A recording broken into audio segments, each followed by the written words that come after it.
استفسار with doctor Ammar Khan ناصر صاحب session number 4 کے ساتھ ہم آپ کی خدمت میں حاضر ہیں۔ استاد جی اجازت دیں تو ہم سوالات لینا شروع کریں۔ جی السلام علیکم ورحمۃ اللہ۔ جی بالکل ٹائم ہو گیا تو آپ شروع کریں۔ جی شمس سلیمان صاحب آپ سوال پوچھ سکتے ہیں۔ السلام علیکم استاد، میرا سوال غامدی صاحب کی 23 اعتراضات سیریز میں انہوں نے پہلی وحی کے اوپر اعتراض کیا ہے، اور اس میں جو ابن شہاب زہری کی روایت ہے بخاری کی تیسری، تو اس کے اندر جو وہ اطمینان نہیں ہوتا رسول اللہ کو، اس پر انہوں نے اعتراض کیا۔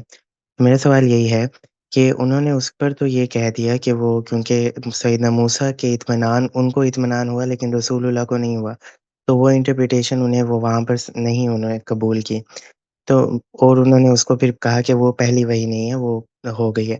تو میں یہ پوچھنا چاہتا ہوں کہ وہ جو واقعہ ایز اٹ از ہے کہ وہ رسول اللہ کی وہ حالت ہوئی، کہ آپ اسے کس طرح سے دیکھتے ہیں؟ کیا وہ بھی ابن شہاب زہری نے کا ہی ایڈٹ کیا ہوا ہے، یا ضمیلونی کے علاوہ بھی شاید غالباً کوئی اور لفظ ملتے ہیں؟ تو اس واقعے کو آپ کیسے دیکھتے ہیں، وہ جو اطمینان نہیں ملا اور وہ اضطراب ہوا؟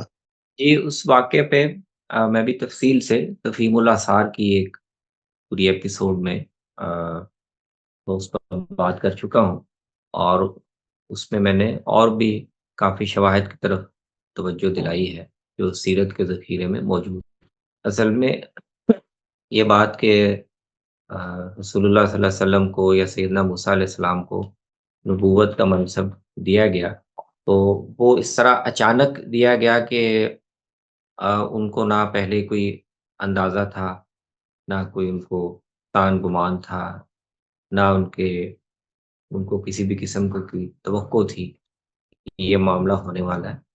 یہ یعنی اللہ تعالیٰ کے معاملہ کرنے کا جو انداز ہے اس کے ساتھ اس کی مطابقت دکھائی نہیں دیتی۔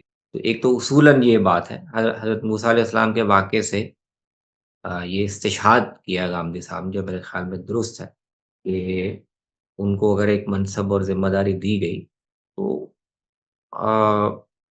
وہ اس طرح یعنی ایسے ماحول میں اور ایسی کیفیت میں ملنی چاہیے کہ پیغمبر کو کسی قسم کا کوئی تردد لاحق نہ ہو۔ رسول اللہ صلی اللہ علیہ وسلم کے باب میں اس ایک واقعے سے پہلے تو سیرت میں بہت سے واقعات ہیں، اور جن سے یہ پتہ چلتا ہے کہ رسول اللہ صلی اللہ علیہ وسلم کے ساتھ بچپن سے ہی خرق عادت نوعیت کے واقعات ہو رہے تھے، اور ان تمام واقعات سے ایک طرح سے گویا آپ کو عالم غیب کے ساتھ مانوس کیا جا رہا تھا، آپ کو ایک طرح سے تیار کیا جا رہا تھا کہ اس طرح کی کوئی ذمہ داری ملنے والی ہے۔ تو اس لیے رسول اللہ صلی اللہ علیہ وسلم کے ساتھ جس طرح اس معروف روایت میں تصویر بیان ہوئی ہے واقعے کی کہ اچانک ایک واقعہ ہوا اور آپ بالکل گھبرا گئے، کیونکہ ظاہر ہے بالکل ہی خلاف توقع بات تھی، اس پہ کافی سوالات پیدا ہوتے ہیں، عقلاً بھی پیدا ہوتے ہیں، سیرت کی روایات کی روشنی میں بھی پیدا ہوتے ہیں، اور قرآن مجید جیسے بیان کرتا ہے کہ انبیاء کو نبوت دی جاتی ہے اور وہ کس طرح اعتماد سے اور شرح صدر سے اس کو ذمہ داری کو قبول کرتے ہیں، اس کے لحاظ سے بھی سوالات پیدا۔ تو یہ اصل میں ایک روایت ہے جو چونکہ بخاری میں آ گئی تو اس کا شہرہ زیادہ ہو گیا، ورنہ اسی واقعے سے متعلق سیرت کے ذخیرے میں ہی دوسرے واقعات بھی، دوسرے روایات بھی موجود ہیں، اور ان کو دیکھا جائے خاص طور پہ جو ابن ہشام وغیرہ نے، بلازری نے نقل کی ہیں، اور اس تصویر کو اگر سامنے رکھا جائے تو اس سے پتہ چلتا ہے کہ یہ صورت نہیں تھی، نہ تو آپ گھبرائے، نہ آپ کو کوئی تردد لاحق ہوا، نہ آپ کو تصدیق و توثیق کے لیے کسی کے پاس جانا پڑا۔ وہ سارے معاملات جو ہیں وہ بالکل ایک دوسری نوعیت سے پیش آتے ہوئے دکھائی دیتے۔ تو مجموعی طور پر آپ کے سوال کے بارے میں میرا گزارش یہ ہے کہ جو غامدی صاحب نے سوال اٹھایا اور بھی بعد دوسرے اہل علم نے اٹھایا، وہ درست سوال ہے، اور استاد قرآن اس پہ مجید جو جی سیدنا موسیٰ، جب اللہ تعالیٰ نے سیدنا موسیٰ کو دربار میں بھیجا تھا کہ جائیں، تو وہاں پہ بھی تو سیدنا موسیٰ تھوڑے اضطراب میں آ کر واپسی پلٹنے لگے تھے۔ تو اگر ہم جیسے مولانا مینا حسن اصلاحی نے کہا ہے کہ وہ جو غار ہرا میں تھا وہ دراصل وہی تورات سے لنکڈ تھا جو پیشن گوئی ہوئی تھی، تو اگر ہم اس کو سیکنڈ یا تھرڈ واقعہ دیکھیں، جیسے دربار والا سیدنا موسیٰ کا سیکنڈ یا تھرڈ واقعہ ہوا اور اس میں اضطراب ہوا، اور سچے خوابوں میں شاید غالباً حسن الیاس صاحب نے کہا ہے کہ اس میں رسول اللہ کو قرآن کا بھی تعارف کروا دیا گیا تھا۔ تو اگر ہم اس واقعے کو تھرڈ واقعہ دیکھیں اور سیدنا موسیٰ کے بھی تھرڈ کو دیکھیں تو اضطراب تو دونوں جگہ ہو رہا ہے۔ نہیں دیکھیں، بات یہ نہیں ہے کہ پیغمبر کو کسی موقع پہ کوئی اضطراب لائق نہیں ہو سکتا، پریشانی یا گھبراہٹ لائق نہیں ہو سکتی۔ وہ تو دیکھیں نا، رسول اللہ صلی اللہ علیہ وسلم کو نبوت ملنے کے بعد بہت سے مراحل آئے ہیں۔ قرآن مجید اس کا حوالہ دیتا ہے۔ رسول اللہ صلی اللہ علیہ وسلم کو مختلف بدر میں جیسے دیکھیں، بدر میں تو اضطراب کی کیفیت یہ تھی کہ آپ ساری رات دعا فرماتے رہے اور یہ کہتے رہے کہ یا اللہ، اگر اس جماعت کو تو نے محفوظ نہیں رکھا اور اس جماعت کی حفاظت نہیں کی تو پھر زمین پہ تیری عبادت نہیں کی جائے گی۔ تو اضطراب یا پریشانی لاحق ہونا یا کسی وقت صورتحال کا جو ایک دباؤ ہوتا ہے وہ لاحق ہونا، یہ اور چیز ہے۔ یہاں جو بات ہو رہی ہے کہ کیا اللہ تعالیٰ اپنے پیغمبر کو جب نبوت کا منصب دیتے اور ان کو نبوت کے منصب پر فائز کرتے ہیں اور ذمہ داری دیتے ہیں، تو کیا اس کا طریقہ یا اس کی نوعیت یہ ہوتی ہے یا ہونی چاہیے کہ پیغمبر کو خود بھی اطمینان نہ ہو، اس کو خود بھی یقین نہ ہو کہ میرے ساتھ کیا معاملہ ہوا، اور اس کو کبھی اپنی بیوی سے، کبھی کسی دوسرے آدمی سے، کبھی کسی تیسرے آدمی سے جا کر توثیق حاصل کرنے پڑے کہ میرے ساتھ جو کچھ ہو رہا ہے یہ کوئی واقعی اللہ کی طرف سے ہے یا یہ کیا چیز ہے؟ تو یہ معاملہ جو سوال ہے نا وہ اس سے متعلق ہے۔ گھبراہٹ لاحق ہونا، اضطراب لاحق ہونا، پریشانی لاحق ہونا، یہ اور چیز ہے۔ نبوت کیسے کسی کو اللہ تعالیٰ دیتے ہیں یا اس کو دینی چاہیے، جس کے بعد وہ، یعنی اگر اس کو خود یہ اعتماد نہیں ہے کہ میں اللہ کی طرف سے ذمہ داری پر مامور کیا گیا ہوں، تو ایسے آدمی کو یہ کیسے ذمہ داری تفویض کی جا سکتی ہے کہ وہ لوگوں کو انذار کرنا شروع کر دے کہ مجھ پر ایمان لاؤ ورنہ خدا کا عذاب آ جائے۔ تو یہ اصل میں سوال کو دیکھنے کا درست زاویہ ہے میرے خیال میں۔ شکریہ شمس سلیمان صاحب۔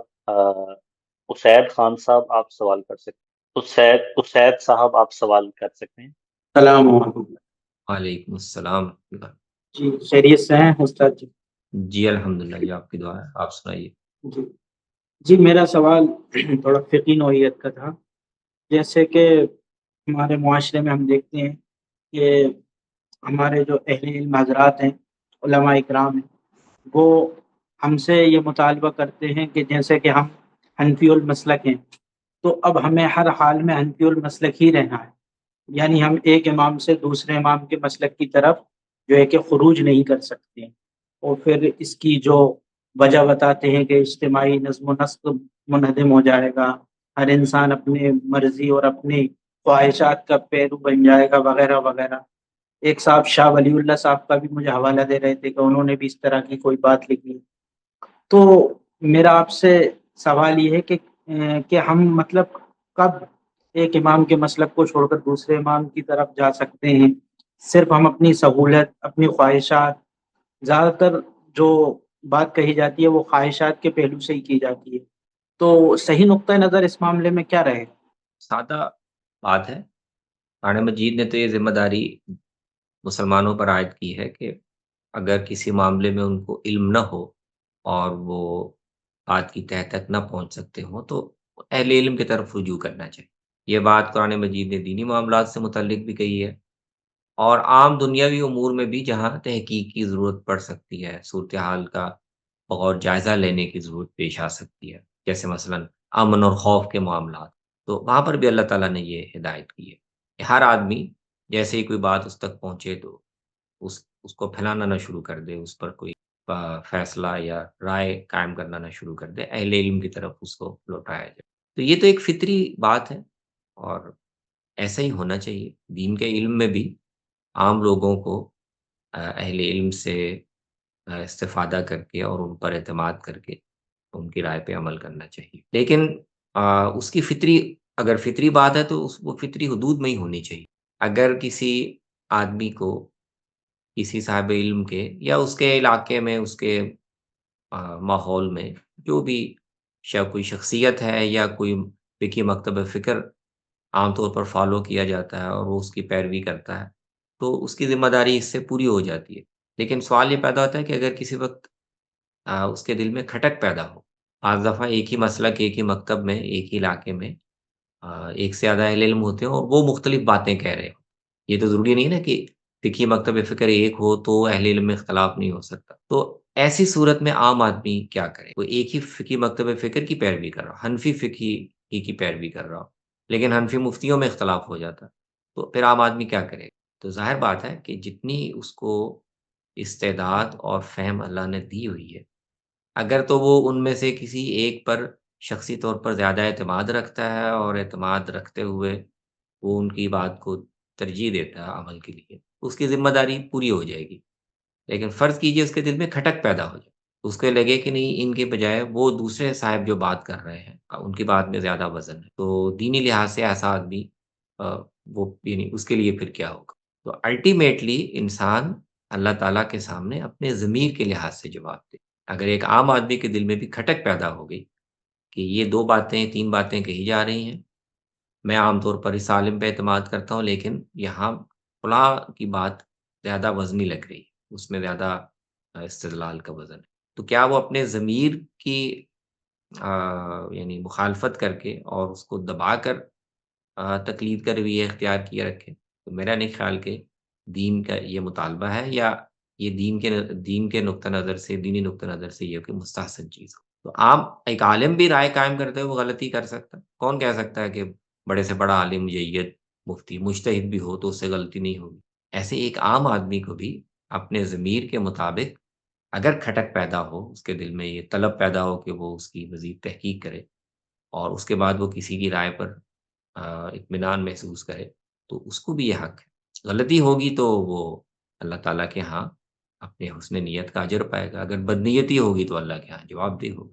تو میں تو اس طرح سادہ طریقے سے بات کو دیکھتا ہوں۔ شکریہ اسید خان صاحب۔ اسد رندانی صاحب آپ سوال کر سکتے السلام علیکم استاد گرامی، کیسے مزاج ہیں آپ کے؟ خیریت سے ہیں آپ؟ جی محترم، وعلیکم السلام۔ الحمدللہ۔ استاد میرے جو سوال ہے نا وہ تھوڑا اس نوعیت کا ہے کہ جیسے ہم دیکھتے ہیں کہ بہت سی ایسی جماعتیں ہمارے پاس اس وقت معاشرے میں موجود ہیں جو خود کو جہادی تنظیمیں بھی کہتی ہیں اور اس حوالے سے وہ چندہ بھی اکٹھا کرتی ہیں۔ اچھا، ان کے بارے میں ہم بہت اچھے سے یہ جانتے ہیں کہ وہ جماعتیں جو ہیں وہ دوسرے مکاتب فکر کے جو لوگ ہیں ان کے مطلب جس کو کہتے ہیں کہ خون ریزی میں بھی ملوث رہی ہیں، خود کش حملہ بھی کرتی رہی ہیں ان کے اوپر، اور اس طرح کی جماعتیں بے حد آپ ہر تعداد میں اور ہر جگہ پہ ملتی ہیں۔ جب میں ان جماعتوں کو دیکھتا ہوں اور مطلب سورہ مائدہ کی روشنیوں میں ان کو دیکھتا ہوں تو مجھے تو یہ ہرابہ کی مرتکب لگتی، اور مجھے مطلب میری یہ سمجھ نہیں آتا کہ ہم ان پہ پھر یہ حکم کیوں نہیں لگائیں کہ جی مطلب ان کو جو ہے وہ سولی پہ لٹکایا جائے، ان کے بلا ترتیب ان کے ہاتھ پیر جو ہے کاٹے جائیں نیلا وطن کے، تو وہ حکم ان پہ کیوں عائد نہیں ہوتا؟ ایک تو میرا یہ سوال ہے۔ آپ میرے 2 سوال ہیں، آپ پہلے اس کا دیں تو پھر میں دوسرا سوال پوچھوں گا۔ اصل میں اس طرح کے جو جتھے منظم ہوتے ہیں وہ میرا خیال بھی یہی ہے کہ اپنے اپنے اسپرٹ میں اپنے جوہر میں تو جدید دور میں ہم پر امت مسلمہ پر مختلف درجوں میں اور مختلف مراتب میں خارجیت نے بہت غلبہ پایا، اور یہ صرف اس طرح کے مسلح جتھوں میں نہیں، ہمارے جو مذہبی سیاسی نیریٹیوز ہیں، بیانیے ہیں جن پر ہم بظاہر ایک سیاسی جد و جہد کرتے ہیں، ان کا بھی آپ دیکھیں تو تال میل وہ جا کر خارجی جو طرز استدلال ہے اس سے یا مل اصول میں تو میرے خیال میں یہ وہی رجحان ہے جو جدید دور میں غالب آتا ہے۔ البتہ ایسے گروہوں کو پر آپ ہرابہ کی سزا کیوں نافذ نہیں کرتے؟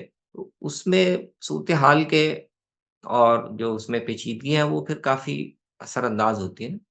یعنی ایسے بہت سے جتھوں کو اصل میں ہرابہ تو ریاست کے خلاف ہوتا ہے، معاشرے کے خلاف ہوتا ہے۔ تو آپ نے دیکھا کہ ایسے بہت سے جتھوں کو عموماً مختلف اوقات میں ریاست نے اور ہماری اداروں نے ہی منظم کیا، ان کو سپورٹ کیا، ان کو بیانیے دیے، اور پھر جب وہ ہاتھ سے نکلتے ہوئے محسوس ہوتے ہیں تو پھر ریاست وہ کرتی ہے، پھر ان کے ساتھ ہرابہ اور محاربہ والے معاملات کرتی ہے۔ تو جب تک وہ ریاست کے مد مقابل نہیں آتے اور ریاست کو ان سے مسئلہ نہیں پیش آتا تو اس وقت تک تو وہ ریاست کے ایک پروردہ ہوتے ہیں نا، ریاست ہی ان کو سپورٹ بھی کر رہی ہوتی ہے۔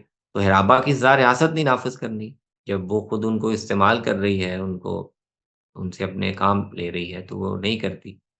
جیسے پھر ریاست کے ساتھ وہ ٹکراتے ہیں، ریاست کے لیے مسائل پیدا کرتے ہیں، تو پھر ریاست الٹیمیٹلی وہ کرتی ہے جو آپ فرما رہے ہیں۔ جزاک جی اللہ اسد استاذ. صاحب آپ کا دوسرا سوال. جی میرا ایک اور سوال ہے. استاذ جیسے سورہ مومنون کی جو پہلی 8 آیاتیں ہیں اس میں جب ہم دیکھتے ہیں تو وہاں پہ اللہ تعالیٰ مومن کی جو ایک ڈیفینیشن آپ اس طرح سمجھیں کہ وہ بیان ہو رہی ہے وہاں پر.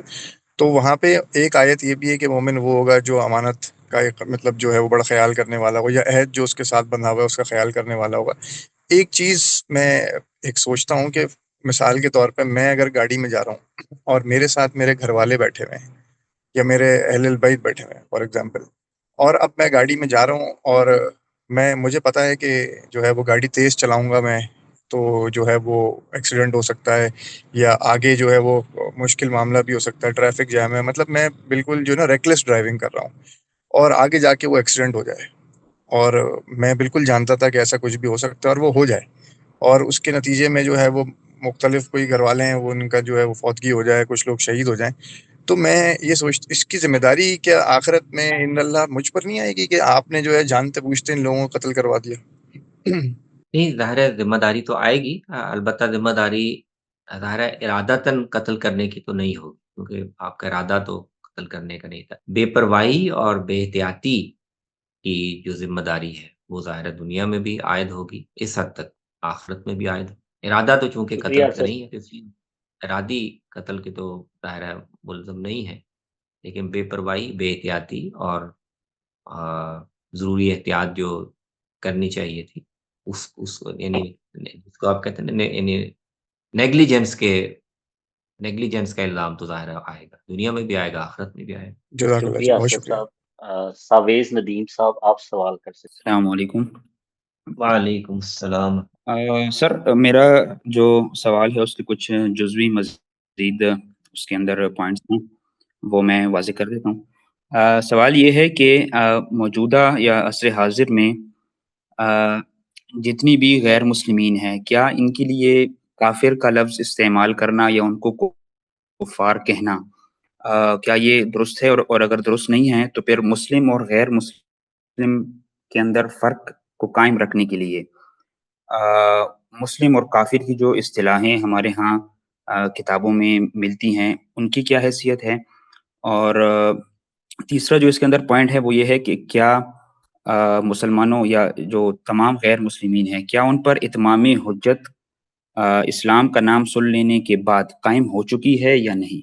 یہ میرے خیال میں غیر مسلم کو کافر کہا جائے یا نہ کہا جائے، یہ ایک بہت لطیف فرق غامدی صاحب نے کیا ہے، اور اس کو اگر ملحوظ رکھا جائے تو اچھا ہے، بہتر ہے. لیکن اگر آپ کافر بھی کہیں غیر مسلموں کو، میرے خیال میں اس میں کوئی ایسی بڑی خرابی کی بات نہیں ہے، کیونکہ دیکھیں ظاہر کے لحاظ سے کفر کا مطلب ہے رسول اللہ صلی اللہ علیہ وسلم کو اور آپ کے لائے ہوئے دین کا انکار کر. تو اب یا ایک آدمی جو کہتا ہے کہ میں رسول اللہ کو اللہ کا پیغمبر نہیں مانتا اور آپ کے لائے ہوئے دین کو خدا کا دین نہیں مانتا، تو وہ انکار ہی کر رہا ہے نا، وہ آپ کے دین کا کافر ہے، کفر کا ارتکاب کر. تو اس مفہوم میں کافر بھی کہا جائے تو میرے خیال میں کوئی اس میں مذائقہ نہیں ہے، کوئی اس میں بنیادی خرابی کی بات. البتہ انکار کرنے کا محرک عناد ہے اور جانتے بوجھتے حق کا انکار ہے، یا کوئی اور شبہ ہے یا کوئی اور معنی ہے، اس پہلو سے کامدی صاحب یہ کہتے ہیں کہ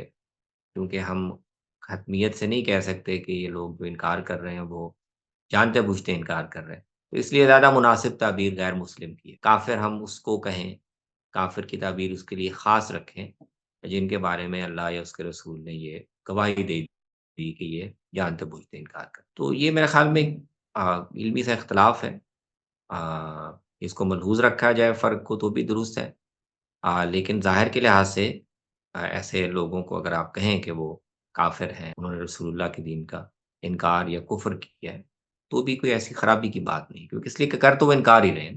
کفر کا مطلب ہے اللہ کے رسول کا یا اس کے لائے ہوئے دین کا انکار کر. اتمام حجت والی جو بات ہے وہ اس میں میرے خیال میں احتیاط کرنی چاہیے، کیونکہ وہ اللہ کے اتمام حجت کا مطلب یہ ہے کہ اب یہ شخص یا یہ گروہ اس پر حجت اور استدلال اس طرح واضح ہو چکا ہے کہ انکار کے لیے اس کے پاس کوئی عذر نہیں ہے. تو یہ دعویٰ ظاہر ہے اللہ تعالیٰ ہی اس کا علم اللہ ہی رکھ سکتے ہیں، میرے پاس یا کسی اور کے پاس اس کا کوئی ذریعہ نہیں. تو اتمام حجت کے بارے میں یہ دعویٰ کرنا کہ وہ اس موجودہ دور کے کہ اس سے پہلے یا بعد کے لوگوں پر ہو چکا ہے، اور اب وہ لازماً اللہ تعالیٰ کے مواخذہ کے مستحق ہے۔ اس کی ہمارے پاس بنیاد بھی نہیں ہے، اور یہ ہماری ذمہ داری بھی نہیں ہم پر عائد نہیں کی گئی۔ ٹھیک شکریہ سویس۔ سر میں ایک مختصر پوچھنا چاہ رہا ہوں۔ جی جی اس تمام بحث پر ہمارے جو سلف ہیں ان کی جو عربی متون کی جو کتابیں ہیں ان کے حوالے سے کچھ رہنمائی کیجیے گا کہ یہ بحث مجھے کہاں مل سکتی ہے، یا پھر اردو کی کوئی کتاب ہو، چاہے وہ غامدی صاحب کی ہو یا دیگر، وہ بھی آپ تجویز کر دیں۔ اس پہ متکلمین علم کلام میں تو کافی بحث ہے۔ آپ مثال کے طور پر امام غزالی کی جو کتاب ہے فیصل التفرقہ، وہ بنیادی طور پر تو مسلمانوں کے جو آپس کے اختلافات ہیں ان پر ہے، لیکن اس میں انہوں نے اس پر بھی بات کی کہ ان کے دور میں، یعنی 5ویں صدی میں، انہوں نے کہا کہ بے شمار لوگ ہیں، غیر مسلموں کے مختلف گروہ ہیں، جو رسول اللہ پر ایمان نہیں رکھتے، لیکن رسول اللہ کے بارے میں اور آپ کے دین کے بارے میں ان کا علم اتنا سطحی اور مشتبہ ہے کہ ہم نہیں کہہ سکتے کہ وہ جانتے بوجھتے انکار کر، تو ان کے بارے میں ہم یہ دعویٰ نہیں کر سکتے کہ وہ لازماً اس کفر کی وجہ سے جہنم کے مستحق، یا ان کا کوئی عذر اللہ کے ہاں معتبر نہیں۔ تو امام غزالی یعنی اس فرق کو بیان کرتے ہیں کہ حجت تمام ہونے کے بعد اور حق واضح ہونے کے بعد انکار کی جو کیفیت ہے، وہ اس وقت بھی، یعنی 5ویں صدی میں بھی دنیا کے مختلف، اور یہ ان گروہوں کی بات کر رہے ہیں جو ظاہر ہے مسلمانوں کے ساتھ ملے جلتے معاشروں میں رہتے ہیں، ان کو تعارف ہے کہ مسلمان ہیں اور ان کا ایک دین ہے اور یہ ایک نبی کی پیروی کا دعویٰ کرتے ہیں۔ امام غزالی تو ان کے بارے میں بھی اطمینان نہیں رکھتے کہ ان پر حق اس درجے میں واضح ہو گیا کہ ہم ان کے اخروی انجام کا حکم لگا سکیں۔ تو وہ دیکھ لیں۔ اور اردو میں اس موضوع پر کافی تفصیل سے مولانا مناظر احسن گیلانی کی مشہور کتاب ہے الدین القیم، اس میں انہوں نے اس پر کافی تفصیل سے گفتگو کی ہے دنیا کے، انہوں نے ہندوستان کے تناظر میں بات کی ہے، اس طرح باقی گروہوں کے بارے میں بھی آپ دیکھ سکتے ہیں، ان کے بارے میں ہم کب یا کس بنیاد پر یہ حکم لگانے کا حق رکھتے ہیں کہ وہ جانتے بوجھتے حق کا انکار کر رہے ہیں، یا یہ کہ جہنم لازماً اللہ کے قانون کے مطابق ان کا ٹھکانہ ہو۔ تو سرے یہ 2 چیزیں ذہن میں آ رہی ہیں، ان کو آپ دیکھ سکتے ہیں۔ شکریہ سویس صاحب۔ محمد اکرمہ صاحب آپ سوال کر سکتے ہیں۔ جی السلام علیکم، میری آواز آ رہی ہے؟ جی وعلیکم السلام، فرمائیے۔ جی عمر صاحب، میرے آپ سے ایک ہے اصولی سوال اور ایک اس کا ضمنی سوال ہے۔ تو اصولی سوال یہ ہے کہ ایک محترم ہے، وہ یوٹیوب پر آئے تھے، انہوں نے آپ کے بارے میں فرمایا تھا کہ آپ اصلاً حنفی ہیں اور آپ کا مکتبہ فراہی سے کوئی فکری آپ کی اس سے کوئی فکری مناسبت نہیں ہے۔ تو کیا اس میں کتنی سچائی ہے کہ آپ خود کو اصولی طور پہ مکتبہ فراہی کا نمائندہ سمجھتے ہیں، یا ایٹ لیسٹ اصولوں میں آپ ان سے متفق ہیں؟ شکریہ۔ دیکھیں، مجھے یہ تو اہل علم ہی غور کر کے طے کر سکتے ہیں کہ کس کے ساتھ زیادہ مناسبت ہے، کس کے ساتھ نہیں ہے۔ میں حنفی روایت کے ساتھ میری جو مناسبت ہے، وہ تو حدیث کے حوالے سے زیادہ تر میرا شغف رہا ہے، اور مجھے وہ حنفی اپروچ کافی معتدل اور متوازن لگتی ہے۔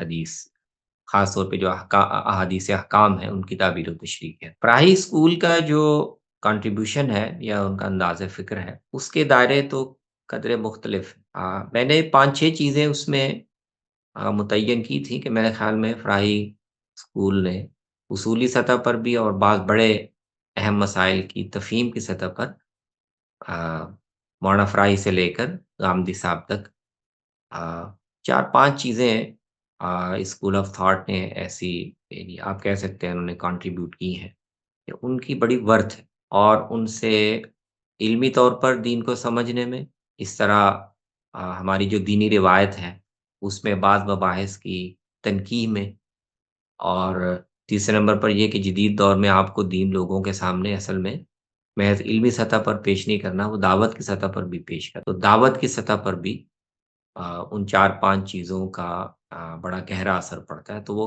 بہت قابل استفادہ چیزیں ہیں جو اس مکتبہ فکر نے۔ تو مثال کے طور پر قرآن مجید ہے، تو قرآن مجید کی تعبیر و تشریح کے جو ایک منہاج انہوں نے وضع بھی کیا ہے اور اس کو اپلائی کر کے بھی دکھا دیا ہے۔ اس میں بعض پہلوؤں سے یہ ہمیشہ گنجائش رہے گی، اہل علم سوالات بھی اٹھاتے رہتے ہیں، لیکن مجموعی طور پر اس نے تفسیر کے باب میں، تفسیر میں جو ایک انتشار کی ایک طرح سے فوضویت کی کیفیت پیدا ہو رہی تھی یا ہو گئی تھی، اس کو سنبھالنے میں میرے خیال میں اس مکتب فکر نے جو تفسیر کا ایک منہج وضع کیا ہے اور اس کے تحت پورے قرآن مجید کی تفسیر کر کے بھی دکھائی ہے، وہ بہت قیمتی ہے۔ مجھے اس میں مجموعی طور پر کوئی بڑی ایسی خرابی نظر نہیں آتی، اور میں عام طور پر اسی سے استفادہ کرتے ہوئے قرآن مجید کو سمجھنے کی بھی کوشش کرتا ہوں، اور کہیں بیان کرنا ہو تو اس کی بھی کوشش کرتا ہوں۔ اس طرح باقی چیزیں سنت اور حدیث میں فرق ہے۔ احادیث جو ہیں ان کو ان کی اصل کے ساتھ مربوط کر کے سمجھنا، قرآن کے ساتھ، سنت کے ساتھ، یہ بڑا اہم کنٹریبیوشن ہے۔ جہاد کے مسئلے کی خاص طور پہ اتمام حجت اور شہادت علی الناس کے اصول کی جس طرح وضاحت کی ہے غامدی صاحب نے، اس میں علمی سوالات، اشکالات بالکل ہیں اور ان کی تنقید ہوتی رہے گی، لیکن بنیادی طور پر وہ بہت مفید تصور ہے، اور اس سے قرآن مجید کے ایک بہت بڑے حصے کو سمجھنے میں بڑی مدد ملتی ہے۔ میں کہہ سکتا ہوں کہ جو ان کی کنٹریبیوشن ہے 4-5 بڑے حوالوں سے، میں اس کو بڑی قدر کی نظر سے دیکھتا ہوں۔ اب اس سے اب مجھے آپ فراہی اسکول کا نمائندہ کوالیفائی کرتا ہوں یا نہیں کرتا ہوں، یہ آپ لوگ دوسرے اہل علم طے فرمائیں، یا جی فراہی اسکول جو اہل علم ہے وہ طے کریں کہ میں نمائندہ ہوں یا نہیں۔ جی ٹھیک ہو گیا، بہت شکریہ سر۔ اس میں ایک ضمنی سوال یہ تھا، کیا آپ جو سورہ آل عمران کی آیت نمبر 55 ہے اس کے تحت حضرت عیسیٰ علیہ السلام کی وفات کے قائم ہے یا نہیں؟ نزول کی بات نہیں کہہ رہا، صرف وفات کی بات کہہ رہا ہوں۔ یہ اس آیت میں تو مجھے ایسا ہی لگتا ہے، اس آیت میں بھی اور سورہ مائدہ کے آخر میں بھی، اور اس نقطے کی طرف نا مولانا بدر عالم اور بعض دوسرے علم کی توجہ بھی گئی ہے کہ میرے خیال میں مفسرین کو وہ توفیتنی اور متوفی کا کو جو اس کا غیر متبادر مفہوم ہے اس پر محمول کرنے کی مجبوری ایسا لگتا ہے کہ جو نزول ثانی کی روایات ہیں بنیادی طور پر اس وجہ سے محسوس ہوئی، ورنہ کوئی وجہ نہیں ہے، کوئی یعنی لغوی طور پر یا سیاق میں کوئی ایسی وجہ نہیں ہے کہ اس کا متبادر مفہوم ہے متوفی کا، اس سے ہٹایا جائے۔ اور اگر نزول ثانی آپ کا ہونا ہے، آپ نے تشریف لانا ہے، تو اس کے ساتھ اس کا کوئی ٹکراؤ بھی نہیں ہے، یعنی دنیا میں دوبارہ تشریف لانے کے لیے یہ کوئی ضروری نہیں ہے کہ جب دنیا سے ان کو اٹھایا گیا ہو تو لازماً حیات کی حالت میں اٹھایا گیا ہو۔ تو آپ کی ساری زندگی یعنی خرق عادت ہے، دنیا میں آنا، پھر دنیا سے اٹھایا جانا، دنیا میں پھر دوبارہ تشریف لانا، تو اس میں اگر وفات کے بعد ان کو دوبارہ زندگی دے کر بھی دنیا میں بھیج دیا جائے تو اس سے اللہ تعالیٰ کی اسکیم میں کوئی خاص فرق نہیں واقع ہوتا۔ یہ نقطہ مولانا بدر عالم نے فیض الباری میں ایک جگہ حاشیے میں بیان کیا، اور ان کا رجحان بھی یہی ہے کہ یہاں توفی کا کو متوفی کا کو وفات کے معنی میں لینا جو متبادر ہے اس میں کوئی یعنی اشکال کی بات نہیں ہے، کوئی اس سے خرابی لازم نہیں آتی، تو مجھے بھی ایسا ہی لگتا ہے وہ متبادر معنی میں ہی ٹھیک ہے۔ بہت شکریہ سر۔ شکریہ اکرمہ صاحب۔ غریب نواز صاحب آپ سوال کر سکتے ہیں۔ جی السلام علیکم استاد محترم۔ وعلیکم السلام جناب، خیریت سے؟ اللہ کی عنایت ہے۔ استاد محترم، آپ کا جو تعلق ہے المورد کے ساتھ، اس کے بارے میں دو طرح کی آرا یا دو طرح کی سوچیں موجود ہیں۔ ایک تو آپ کے چاہنے والے ہیں جو یہ چاہتے ہیں کہ آپ کو غامدی صاحب کے ساتھ دیکھیں، آپ ان کے ساتھ پروگرام میں اپنے اختلافات بیان کریں اور ان کے ساتھ بیٹھیں اور تصویروں میں بھی نظر آئیں، تو یہ ایک پازیٹیو سوچ موجود ہے۔ دوسری جانب کچھ احباب ہیں جو اس بات کو لے کر ہائی لائٹ کرتے ہیں تو سوشل میڈیا پہ کہ آپ کی ملاقات نہیں ہوئی یا آپ کو دور رکھا جا رہا ہے ادارے کے کچھ معاملات سے یا پروگرام سے، یا گاندھی صاحب کے نزدیک آپ کو نہیں رکھا جا رہا۔ یہ اس طرح کی باتوں کو ہائی لائٹ کر کے سوشل میڈیا پہ پیش کیا جا رہا ہے۔ ایک اس طرح کے احباب بھی موجود ہیں۔ تو ہم جو آپ کے چاہنے والے ہیں، ہم یہ چاہتے ہیں کہ آپ کو گاندھی صاحب کے ساتھ دیکھیں، یعنی آپ کے جو اختلافات ہیں، آپ کی جو تحقیق ہے، آپ ان کے سامنے بیٹھ کے اس کو بیان کریں تاکہ گاندھی صاحب کا نقطہ نظر بھی واضح ہو۔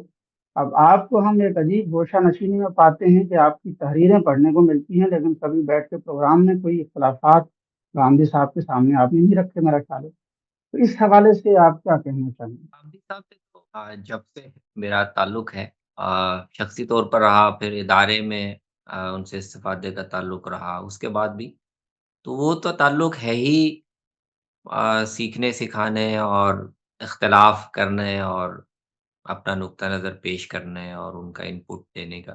تو ہمارا تو اس کے علاوہ کوئی تعلق ہے ہی نہیں۔ جب بھی کبھی، اصل میں 2009 کے بعد جب وہ یہاں سے تشریف لے گئے، تو اس کے بعد ملاقات اب پہلے سالوں بعد ہوتی تھی، اب یہ ہے کہ سال کے سال ایک آدھ دفعہ ملاقات ہو جاتی ہے۔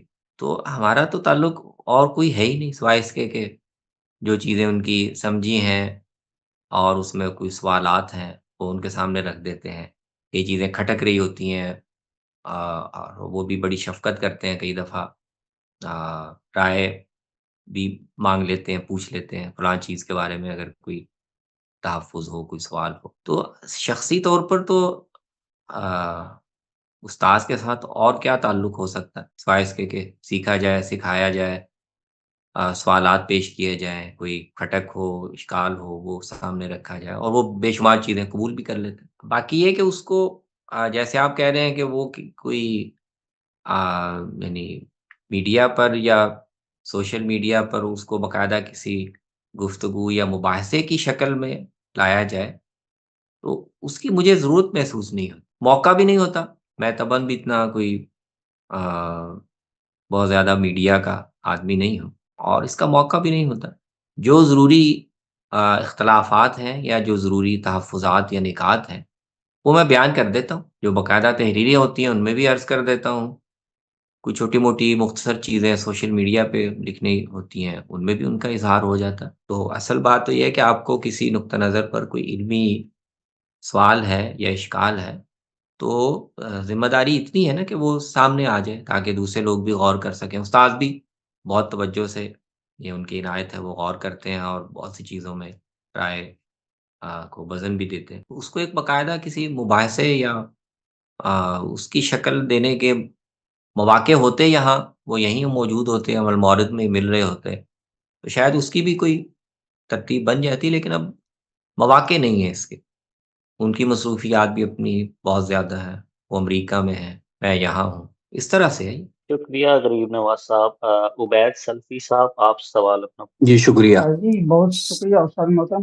اصل میں میرے یہاں نیٹ ورک کا کچھ ایشو ہے، ورنہ مزید ایک آدھ سوال تھا، لیکن معذرت چاہتا ہوں۔ آپ حسن بھائی سے گزارش ہے کہ آپ پروگرام آگے چلائیں۔ بہت شکریہ۔ عبید سلفی صاحب، آپ سوال پوچھیں۔ جی بہت شکریہ۔ السلام علیکم، امید ہے کہ آپ بخیر ہوں گے عمار صاحب۔ وعلیکم السلام، جی الحمدللہ۔ اچھا، میرا تعلق جو ہے ہندوستان سے ہے، ہندوستان کے شہر پونا سے میں بات کر رہا ہوں۔ تو یہ پہلی دفعہ یہ موقع ہے کہ آپ کی بزم میں شرکت کا موقع مل رہا ہے۔ اچھا، جی میرا جو بہت بہت سوال ہے شکریہ۔ جی وہ طلاق سے متعلق ہے اور سورہ بقرہ کی 230ویں آیت سے ہے۔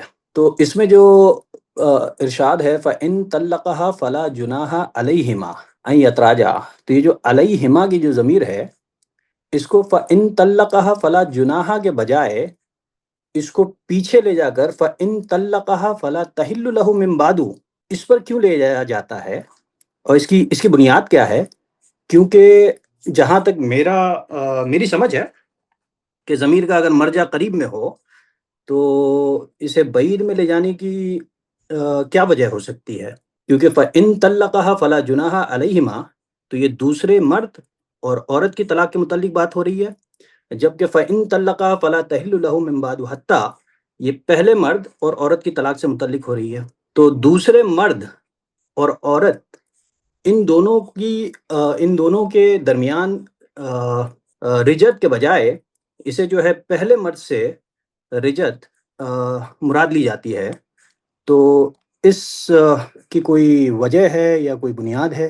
یہ دیکھیں نا، سادہ طور پر آیت یہ ہے کہ فَإِن طَلَّقَهَا فَلَا تَحِلُّ لَهُ مِن بَعْدُ حَتَّى تَنكِحَ زَوْجًا غَيْرَهُ، اگر شوہر جو ہے وہ اس کو 2 مرتبہ طلاق دینے کے بعد پھر ایک مرتبہ طلاق دے تو اب وہ اس کے لیے حلال نہیں ہے یہاں تک کہ کسی اور شوہر سے وہ نکاح کر۔ اس کے بعد اگلا جملہ ہے فَإِن طَلَّقَهَا فَلَا جُنَاحَ عَلَيْهِمَا أَن يَتَرَاجَعَا إِن ظَنَّا أَن يُقِيمَا حُدُودَ۔ تو اس میں تو پہلے شوہر کے بارے میں تو جب یہ کہہ دیا گیا کہ اس کے ساتھ وہ اس کی بیوی نہیں رہ سکتی، اب اس کو کسی اور شوہر سے نکاح کر، اس کے متصل بعد جب یہ جملہ آئے گا فَإِن طَلَّقَهَا فَلَا جُنَاحَ عَلَيْهِمَا أَن يَتَرَاجَعَا، تو وہ دوسرے شوہر سے ہی متعلق ہونا چاہیے۔ جی، تو علیہما کی جو ضمیر ہے اسے تو لیکن پہلے شوہر کی طرف لے جایا جاتا ہے، تو میں وہی سمجھنا چاہ رہا تھا کہ علیہما کی ضمیر جو ہے وہ دوسرے شوہر، کیونکہ ایک طلاق دے دی ہے اس نے دوسرے شوہر نے، تو جی ہو سکتا ہے کہ وہ دوسری دفعہ بھی اسے مراجعت کا حق حاصل ہوگا، لیکن بجائے اس کے اسے پہلے شوہر ہاں کی طرف لوٹایا جاتا ہے، تو نہیں اس اس کی کی کوئی وجہ ہے؟ جی ہاں اس کی وجہ یہ ہے نا کہ دوسرے شوہر نے اگر ایک طلاق دی ہے تو اس کے بارے میں یہ کہنے کی کوئی وجہ نہیں ہے، ضرورت نہیں ہے کہ وہ آپس میں رجوع کرنا چاہیں تو رجوع کریں۔ وہ تو آبویسلی دوسرے شوہر نے اگر طلاق دی ہے تو طلاق کا جو اصول پیچھے بیان ہوا ہے، قانون بیان، اس کی روح سے اگر اس نے ایک طلاق دی ہے تو وہ رجوع کر سکتا ہے، اگر اس نے 2 دفعہ بھی دی ہے تو وہ رجوع کر سکتا ہے۔ تو اس کے بارے میں تو دوبارہ اس صراحت کی ضرورت نہیں ہے، اس کا نہیں، محل خیر میں تو اسے اس طریقے سے مانتا ہوں، چونکہ طلاق مرتان ہے تو صراحت کرنے کی اس لیے ضرورت پیش آئی کیونکہ طلاق 2 مرتبہ ہے۔ خیر وہ ایک الگ بحث ہے، لیکن اگر ہم اسے یہ مانیں کہ علیہما کی جو ضمیر ہے وہ دوسرے شوہر اور عورت ہی کی طلاق کی طرف اشارہ اگر کر رہی ہے تو اس میں کوئی ادبی یا عقلی کوئی خرابی پیدا ہوتی ہے؟ نہیں اس میں یعنی جملے کا محل یعنی یہ بات کہنے کی ضرورت کوئی باقی نہیں رہے۔ خیر اس کا تعلق تو الطلاق مرتان سے ہے، چونکہ الطلاق مرتان کی تفسیر یا اس کا جو فہم ہے وہ الگ الگ ہے، لوگوں کا اپنا اپنا ہے، ہر فقہ کی اپنی اپنی تفسیر ہے اس کے اس سے متعلق، لیکن الطلاق مرتان چونکہ میرا فہم یہ ہے کہ طلاق 2 مرتبہ ہے، جیسے ایک مرتبہ طلاق ہو جائے اس کے بعد میں مراجعت کر لے اگر اولاد ہوتی ہے، یا جس وجہ سے قرآن نے اولاد کا ذکر کیا ہے وہاں پہ کہ اگر جی حمل ٹھہر جاتا ہے تو دوسری دفعہ وہ چاہیں تو نکاح کر سکے رہ سکتے ہیں، جی اور پھر اگر دوسری مرتبہ طلاق ہو جائے تو اس کے بعد میں طلاق مرتان کہہ کے ان کی تحدید کر دی گئی ہے۔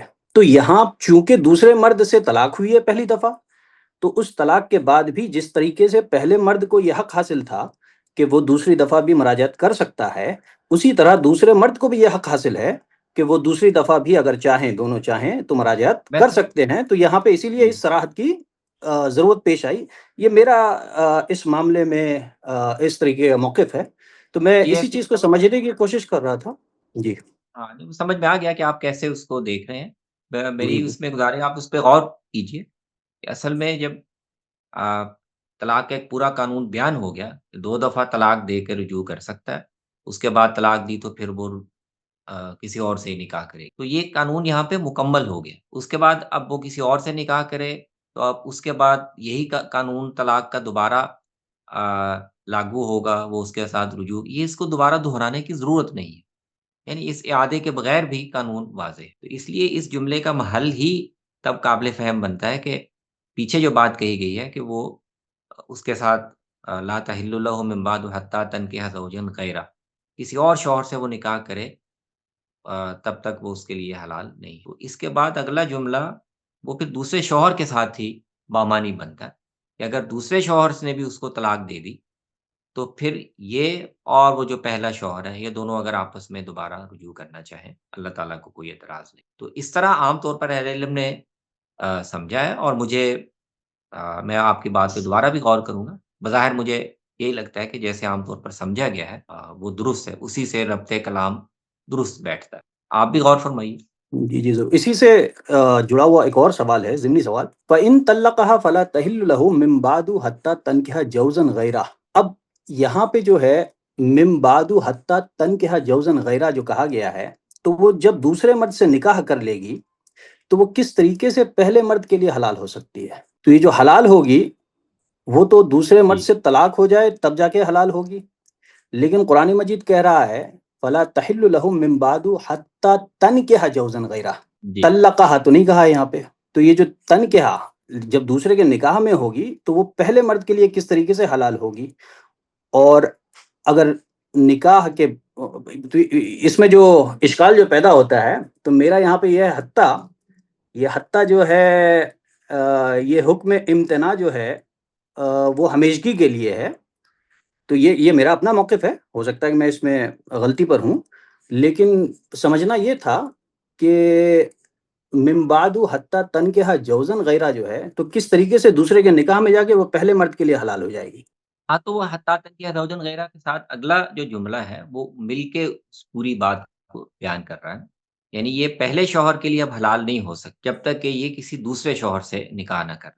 تو ظاہر ہے جب تک وہ اس کے نکاح میں رہے گی تو پہلے شوہر کے نکاح میں تو نہیں آ سکتی. تو جی اسی جی لیے آگے پھر وضاحت کی ہے کہ اگر وہ دوسرا شوہر اس کو طلاق دے دے فَإِن طلقها تو پھر وہ پہلے شوہر کے ساتھ اگر باہمی رضامندی سے رجوع کرنا چاہے. جی عبید سلفی صاحب جی بہت شکریہ آپ کا. جی جی بہت بہت شکریہ. محمد جی شکریہ. محمد منیب صاحب آپ سوال کر سکتے السلام علیکم، میری آواز آ رہی ہے؟ جی وعلیکم السلام. بالکل آ رہی ہے. استاد میرا الحاد کے پوائنٹ آف ویو سے ایک سوال ہے. ایک ملحد نے مجھ سے یہ سوال کیا تھا کہ آپ کا خدا ہر چیز پر قادر ہے، قدرت رکھتا ہے، تو پھر اس نے لاکھوں ہزاروں کروڑوں کی تعداد میں فرشتے کیوں بنائے اور ان کو ذمہ داریاں کیوں دی، جبکہ آپ کا خدا کن فیکون کے تحت اپنا کام خود کروا سکتا ہے؟ بہت شکریہ. یہ میرا سوال ہے، اس کا اب مجھے جواب دے دیں. بہت شکریہ. یہ اصل میں فرض کر لیں وہ فرشتے نہ بناتا اور کن فیکون کن سے ہی جو کروانا چاہتا وہ کروا لیتا تو اس سوال تو اس پہ بھی پیدا ہو جاتا. وہ مادی چیز ہے نا، مادہ اس نے پیدا کیا ہے اور مادے کو وہ مختلف شکلیں دیتا ہے، تصرف کرتا ہے، اسی میں اپنی تخلیق کے اور قدرت کے جو مظاہر ہے وہ تو سوال تو اس پہ بھی آ جاتا کہ اللہ کو اصل میں یہ ساری تخلیق کے لیے مادے کی کیا ضرورت، کیا وہ مادے کے بغیر وہ اپنی تخلیق کیوں نہیں دکھا سکتے. تو سوالات جو ہیں ان کی تو کوئی یعنی کوئی حد نہیں ہوتی. تو پھر تو اصل میں سوال یہ پیدا ہوتا ہے کہ خدا کو تخلیق کی ضرورت ہی کیوں ہے. اس نے اپنے علاوہ، اپنے وجود کے علاوہ یہ مادہ جس سے یہ سارا عالم بنا، مخلوقات، اس مادے کو ہی اس نے کیوں پیدا کیا. کیا وہ اپنی تخلیق، تو سوال یہ بنتا ہے کہ کیا وہ اپنی صفت خلق یا صفت تخلیق کے اظہار کے لیے مادے کا محتاج تھا؟ مادے کا محتاج نہیں تھا تو اس نے اس کو پیدا کیوں کیا. تو سوالات تو اس طرح کے عقلی سوالات اور اس سوال پر پھر کوئی اور سوال، یہ تو ان کی تو کوئی انتہا نہیں ہے. آخری یعنی خدا کی ہستی کے بارے میں، خدا کی ذات کے بارے میں آخری ہمارے پاس جو نقطہ ہوتا ہے وہ یہ ہے کہ خدا کا ارادہ ایسا ہے، اس نے ایسا کیا اور اس کے تحت پھر سارے اصول قوانین جو اس نے خود قائم کیے ہیں وہ جاری ہوتے. تو خدا چاہتا تو کوئی فرشتے نہ کوئی بھی مخلوق پیدا نہ کرتا، انسان بھی پیدا نہ کرتا، فرشتے بھی پیدا نہ کرتا، مادہ بھی تخلیق نہ کرتا. وہ خود ہی بس اپنی ہستی میں، اپنی ذات میں وہ خود ہی اکیلا ہی کافی تھا، اس کو کسی چیز کی احتیاج تو نہیں تھی. لیکن جب اس نے ارادہ کیا کہ اس نے خلق کرنا ہے اور اپنے علاوہ ایک عالم کو اس نے وجود میں لے کے آنا ہے، تو پھر اس کے بارے میں اس کا ارادہ ہی فیصلہ کرے گا کہ وہ عالم کس نوعیت کا ہوگا، وہ مادی ہوگا، غیر مادی ہوگا، اس میں غیر مادی مخلوقات ہوں گی تو ان کا کیا رول ہوگا، کیا نہیں ہوگا. تو خدا کا ارادہ اصل میں ہماری جو عقلی کیٹیگریز ہیں، ہماری جو عقلی یعنی مقولات ہیں چیزوں کو سمجھنے، ان سے ہم الٹیمیٹلی اللہ تعالیٰ کے فیصلوں کو اور ان کے اعمال کو ایکسپلین نہیں کر سکتے. ہمارے پاس جو آخری کیٹیگری ہے چیزوں کی توضیح کے لیے وہ ارادہ الہی. اللہ نے ایسا چاہا اور اس کے مطابق اس نے ایسا کیا، وہ نہ چاہتا تو نہ کرتا. شکریہ منیب صاحب. جاوید صاحب آپ سوال کر سکتے جی السلام علیکم. جی وعلیکم السلام ورحمۃ اللہ. اچھا، میں 2-3 باتیں کروں گا پھر آپ ترتیب وار نصیحت فرما دیجیے گا. پہلی بات یہ ہے کہ گامدی صاحب نے بھی نا ایک واقعہ بیان کیا ہے عباد اللہ ثلاثہ کا. یہ 3 صحابہ ہیں جن کو عباد اللہ ثلاثہ کہا جاتا ہے، اور وہ جب منصور نے خلافت سنبھالی تو انہوں نے امام مالک سے کہا کہ ایسی کتاب لکھ دو جس میں ایک کی وہ متشددات نہ ہوں اور ایک کے متفردات نہ ہوں اور ایک کی رخصتیں نہ ہوں. تو یہ جو کہ انہوں نے بیان کیا اور میں نے سنا ہے، تو آپ بحیثیت طالب علم کے یا ایک ناقد کے جو غامدی صاحب کا اپنا ڈسکورس ہے اس کو ان 3 میں سے کس میں رکھتے ہیں؟ یہ تو پہلی بات ہے. اچھا، دوسری بات یہ کہ چونکہ اب آج کل کافی وکٹمائزیشن کا دور ہے اور ججمنٹلزم بہت زیادہ ہے، بہت سارے لوگ رائے زنی کرتے ہیں، تو اکثر جو رائے سننے کو ملتی ہے وہ یہ ہوتی ہے کہ چونکہ غامدی صاحب انتہائی رخصت پسند ہے تو ہر معاملے میں وہ رائے اختیار کریں گے جس میں بہت زیادہ آسانی ہوگی اور رخصت ہوگی. تو جو بندہ بھی ایسے کر رہا ہوگا اس کے بارے میں عام عوامی رائے یہ ہوگی کہ چونکہ وہ کوئی مشکل نہیں کاٹ رہا، کوئی بڑا کام نہیں کر رہا، بڑے کام مشکل نہیں کاٹ رہا، تو وہ اس کا مطلب کہ ایمان کے بھی کسی ہلکے درجے پہ ہے، چونکہ اس نے ایک انتہائی رخصت امیز رائے کو ہی اختیار کیا ہے۔ تو اس ضمن میں آپ کیا کہتے ہیں؟ اگر آپ کے ساتھ بھی اس طرح کا واقعہ ہوتا ہے تو آپ اس کے اوپر کیا رد عمل دیتے ہیں؟ یہ میری دوسری بات ہے۔ تیسری بات، اب کیونکہ ہم ایسے دور میں رہ رہے ہیں جس میں نا مایوسیاں کافی زیادہ ہیں، ابھی جو ہم نے فلسطین کے بھی ایک پورے حالات دیکھے، اس میں بھی کافی مایوسی کا پہلو غالب ہے۔ اب ہوتا یہ ہے کہ ہم عام لوگ جب ٹھیک ہے نماز فرض ہے، وہ چونکہ ایک میکانکی چیز ہے اور ایک عملی چیز ہے، وہ تو پڑھ لی، لیکن جب دعا کی بات آتی ہے اور وہ چونکہ ایک پورے شعور کے ساتھ کرنی پڑتی ہے، اگر اردو میں کریں اپنی زبان میں کریں تو اس میں یہ تاثر ابھرتا ہے کہ دعائیں تو بہت لوگوں نے بہت کی ہوں گی، بہت ساری کی ہوں گی، لیکن وہ ہوتی تو نہیں ہے پوری۔ تو پھر کیسے دل کو آمادہ کیا جائے کہ دعا کرنی ہے اور قبولیت کی امید کے ساتھ کرنی ہے؟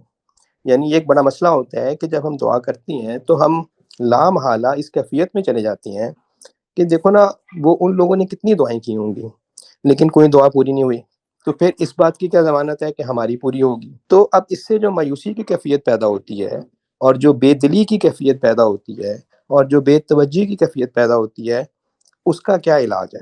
اور اس ضمن میں آپ اگر چلیں آپ جو نصیحت کریں گے وہ تو ٹھیک ہے، لیکن اگر آپ کو قرآن کا مقام اور کوئی تفسیر یا کوئی کتاب بھی ریفر کر دیں تو آسانی ہو جائے گی۔ جزاک اللہ۔ بہت شکریہ۔ ہاں، یہ صحابہ میں عبداللہ ابن مسعود اور عبداللہ ابن عمر اور عبداللہ ابن عباس رضی اللہ عنہ سارے ہی مجتہد صحابہ ہیں، لیکن فتوے میں رائے میں ان کے مزاج کا فرق ہے جو اس میں بیان ہوا۔ عبداللہ ابن عباس کے بارے میں عام طور پر کہا جاتا ہے کہ ان کے ہاں رخصت کا پہلو یا آسانی کا پہلو وہ زیادہ۔ ہاں، تو اس میں آپ کہہ رہے ہیں کہ غامدی صاحب کو ان میں سے کہاں پلیس کر سکتے ہیں؟ تو اب جو آپ کا عمومی تاثر ہے اور عام لوگوں کا بھی تاثر ہے، وہ اس کے لحاظ سے آپ نے پلیس تو کر دی ہے۔ ان کے ہاں آسانی اور رخصت کا پہلو بہت سے معاملات میں، زیادہ تر معاملات ہے جس میں ہمارے روایتی اہل علم ذرا ایک زیادہ اسٹرکٹ نقطہ نظر، اس میں غامدی صاحب کی رائے جو ہے وہ آسانی اور نرمی اور سہولت کی طرف۔ تو رجحان تو ظاہر آپ کے سامنے ہے، نمایاں ہے۔ البتہ جیسے عبداللہ بن عباس کے بارے میں ہم یہ نہیں کہہ سکتے کہ یہ ان کی جو دیانتدارانہ رائے ہوتی تھی یا ان کا دیانتدارانہ فہم ہوتا تھا شریعت، وہ اس کے خلاف بات کر رہے ہوتے تھے۔ اصل میں ان کا جو فہم شریعت ہے اور بہت سے فقہی مسائل کے بارے میں ان کا جو فہم ہے، اس کے مطابق وہ اپنی یعنی دیانتدارانہ رائے ہی بیان کر رہے۔ تو غامدی صاحب کا بھی چونکہ خاص طور پر حرمتوں کے باب میں قرآن مجید کی بعض آیات سے ان کا ایک باقاعدہ استنباط ہے کہ حرمتیں جو ہیں وہ اللہ تعالیٰ نے محصور کر دی ہوئی ہیں ان 4-5 چیز۔ وہ سورہ اعراف کی معروف آیت کا حوالہ دے۔ تو حرام شریعت میں کوئی چیز اگر حرام ہوگی تو وہ ان میں سے کسی اصول کے تحت ایکسپلین ہونی چاہیے کہ اس میں فحش یعنی فاحشہ پایا جاتا ہے یا بغی پائی جاتی ہے یا کسی کی حق تلفی پائی جاتی ہے یا اللہ پر کوئی افتراء پایا جاتا ہے، تو ان میں سے کسی اصول کے تحت چیز حرام ہوگی، ورنہ اس کے بغیر شریعت میں کوئی چیز حرام نہیں ہے۔ یہ باقاعدہ ان کا قرآن مجید کی ایک یعنی بڑی واضح آیت سے ان کا استنباط۔ تو وہ آپ اس فہم سے اختلاف کر سکتے ہیں، لیکن اگر اس سے وہ یقص کرتے ہیں کہ وہ ساری چیزیں جن کے بارے میں بعض احادیث سے معلوم ہوتا ہے یا ہمارے فقہا کے فتاویٰ سے معلوم ہوتا ہے کہ وہ حرام ہیں، وہ اس اصول کی روح سے حرام نہیں۔ تو یہ تو ان کے جو نقطہ نظر ہے اس حوالے سے۔ دوسری بات یہ کہ کیا دین کے معاملے میں سختی پر کھڑا ہونا یا سہولت و نرمی پر کھڑا ہونا، اس کا اللہ تعالیٰ کی نظر میں انسان کے دینی مقام یا رتبے یا اس کے ویلڈ ہونے یا نہ ہونے پر کوئی اثر پڑتا ہے؟ یہ بھی ہم ایک یعنی ایک سبجیکٹو فیصلہ ہی کر سکتے ہیں۔ اللہ تعالیٰ کے بارے میں کیسے ہم یہ بتا سکتے ہیں کہ وہ جب لوگوں کا امتحان لے گا اور ان کے مقامات اور مراتب طے کرے گا تو وہ کس چیز کو دیکھے گا؟ وہ ان کی دیانت کو دیکھے گا، ان کی اللہ تعالیٰ کے ساتھ کمٹمنٹ کو دیکھے گا، یا یہ دیکھے گا کہ انہوں نے دینی معاملات میں، فقہی معاملات میں سختی والی اپروچ اختیار کی ہے، نرمی والی اختیار کی؟ تو ہمارے پاس تو کوئی یعنی معیار نہیں ہے نا یہ طے کرنے، تو اس کو اللہ تعالیٰ پہ چھوڑ دینا چاہیے۔ دنیا میں ہر طرح کے، ہر مزاج کے، ہر رجحان کے لوگ ہوں گے۔ دنیا کی حد تک آپ اپنا تاثر بھی بیان کر سکتے ہیں لوگوں کے بارے میں، لیکن اللہ تعالیٰ کے بارے میں یہ تاثر بیان کرنے سے اجتناب کیا جائے تو زیادہ اچھا۔ ہو سکتا ہے وہ کسی بہت ہی متقشف اور بہت ہی متشدد شریعت کے عامل کے عمل سے خدا مطمئن نہ ہو، اور ہو سکتا ہے کہ وہ کسی بہت ہی متساہل اور شریعت کی اور دین کی رخصتوں پر عمل کرنے والے کسی آدمی کے دینی جذبے اور اس کی کمٹمنٹ اور اس کی وفاداری کی بہت ہی غیر معمولی قدر وہ کرے۔ آخرت کے معاملے کو حسن ظن رکھنا چاہیے، اور اس میں ہمارے اہل معرفت اور ہمارے جو صوفیہ بھی اور دوسرے اہل علم کہتے ہیں کہ نیکی کے معاملے میں، آخرت کے باب میں دوسروں کی فکر کے بجائے اپنے بارے میں فکر مند رہنا۔ ہمارے ساتھ اللہ تعالیٰ معاملہ کرم کا فرمائے، چاہے ہم تساہل پہ کھڑے ہیں، چاہے ہم تکشف یا تشدد۔ آخری جو آپ کی بات تھی دعا سے متعلق ہے، تو وہ ظاہر ہے جدید دور میں جب روحانی کیفیات بھی اور ان کے اثرات بھی یہ بہت زیادہ متاثر ہوتے ہیں، جس طرح کا ہمارا ماحول ہے، ہمارے اپنے اعمال ہیں، ہمارے اپنے ہر طرح کے کرتوت ہیں، تو یہ چیزیں دعا پر بھی اثر انداز ہو۔ دعا اللہ کے ساتھ تعلق کا اظہار ہے نا، اللہ کے ساتھ تعلق کے اظہار میں انسان کی اپنی عمومی زندگی میں کمٹمنٹ کیسی ہے، اس کا بڑا گہرا ایک مشہور حدیث میں آپ کے علم میں ہوگی، نبی صلی اللہ علیہ وسلم نے ذکر کیا کہ دعا کی قبولیت میں اللہ تعالیٰ انسان کے مجموعی رویے اور اپنے ساتھ تعلق کی جو اس کی رخ ہے اس کو بہت وزن دیتے ہیں۔ خاص طور پر جو آدمی گھبرا کر اور مایوس ہو کر دعا کرنا چھوڑ دے تو اللہ تعالیٰ کی نظر میں اس کی وفاداری یعنی ایک طرح سے مشکوک ہو جائے۔ تو مایوسی سے یا لمبے انتظار سے یا اس طرح کی چیزوں سے دعا کو چھوڑ دینا، تو یہ اللہ تعالیٰ ایک امتحان بھی لیتے ہیں۔ تو اس میں تلقین یا ایک یعنی نصیحت یہی کی جا سکتی ہے کہ دعا کو اس کے نتائج اور اثرات کے ساتھ مربوط کر کے دیکھنا یا اس پہ پرکھنا کہ اگر دعائیں قبول ہو رہی ہیں، ان کے اثرات ظاہر ہو رہے ہیں تو ہم دعا کریں گے، ورنہ نہیں کریں گے۔ اس نقطہ نظر میں یہ زاویے میں تھوڑی تبدیلی لانے کی ضرورت۔ دعا تو اللہ تعالیٰ کے ساتھ اپنے تعلق کو مضبوط رکھنے، اپنے اعتماد کو قائم رکھنے اور اپنی جو ایک یعنی الائنمنٹ ہے خدا کے ساتھ روحانی، اس کو سیدھا رکھنے کے لیے اس کا اہتمام کرنا چاہیے، اور ساتھ یہ توقع رکھنی چاہیے کہ اللہ تعالیٰ اپنی حکمت کے مطابق جس دعا کو چاہیں گے، جب چاہیں گے اور جن حالات میں چاہیں گے وہ قبول بھی فرما لیں گے۔ تو اختصار کے ساتھ تو اتنی ہی بات عرض کی جا سکتی ہے، باقی چیزیں جو ہے بعض دفعہ تفصیل میں ہوتی ہیں تو ان کا پھر رخ تھوڑا سا اور بن جاتا ہے۔ شکریہ جاوید صاحب۔ استاد محترم وقت تو ہو گیا ہے، لیکن اگر آپ اجازت دیں تو چیٹ روم میں ایک سوال ہے، وہ میں آپ کے سامنے رکھوں۔ جی میرے خیال میں ایک آدھ منٹ ہے، ایک مختصر کوئی سوال لینا چاہیں تو لے لیں، وقت تو ہو جی، گیا۔ یہ ارسا راجپوت صاحبہ نے سوال کیا ہے کہ نفس مذہب کے چیلنج میں اسلام کو کیا پوزیشن دینی چاہیے؟ مطلب یہ کہ باطل مذہب کی تردید کو موقوف کرتے ہوئے محض مذہب کی بقا کی جنگ اسلام لڑ سکتا ہے؟